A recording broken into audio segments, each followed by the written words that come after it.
they had piled big piles of artillery shells, and these crates, artillery shells, they weighed like well over 100 pounds each, and they had 105s and 155s in them, and they were made of wood, and there was a pile there probably 10 feet high and probably 20 feet long and about that wide, and it was all artillery shells. Well, anyway, here come a plane in. They'd always come in one at a time and strafe us. Here come a plane. I didn't hear it coming, and because there was something running. The other guys, they went on over the sandbar, wherever it was. Well, anyway, I was close to this pile of ammunition, of artillery shells, and that plane come in there and hit that pile of artillery shells square on. It just buried itself right in there. I mean, there was stuff flying all over, and I was next to it. I was just lucky I didn't get hit by anything. And so then first thing I thought about was, there was a lot of smoke, and it was from the plane. First thing I thought about was to get the pilot out of there. So I crawled up to the pile of, and it was buried right in the middle of that stack. Oh, the plane crashed into the stack? Yeah. Oh. Right in it. I mean, he just dug a hole right in there and stopped him almost in his tracks. It's just like hitting a wall, you know. Yeah.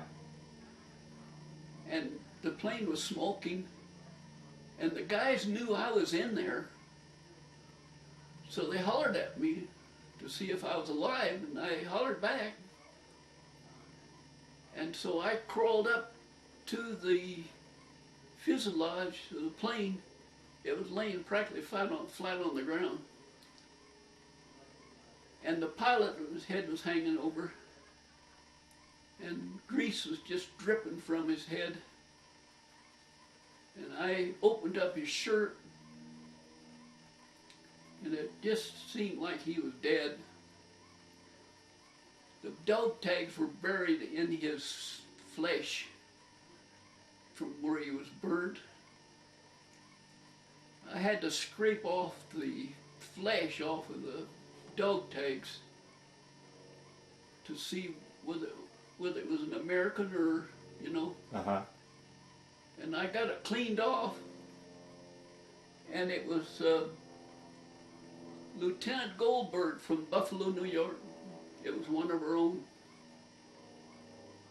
One of our own planes. He'd come in there and try to make a crash landing. And anyway, they were hollering at me to get out of there because they thought the whole thing was going to blow sky high. Yeah. And I tried to unstrap the straps where he was fastened because I was going to get a hold of him and pull him out of there. I thought if things would blow up, there wouldn't be anything left of him. And if it did, I wouldn't either, you know. But anyway, you never think about those things at the time. Yeah. So anyway, I crawled out of there and I told the guys, I said, I think he's dead. I really do. Because he just burned terrible. Well, anyway, you know that I passed out, and I still don't know today what happened to the pilot. I don't know whether he lived. I don't know how they got him out of there. I'm sure the Navy come and got him off of the aircraft carrier. I passed out and don't remember anything Huh. except what happened up to that point. Hmm. And so I often wondered,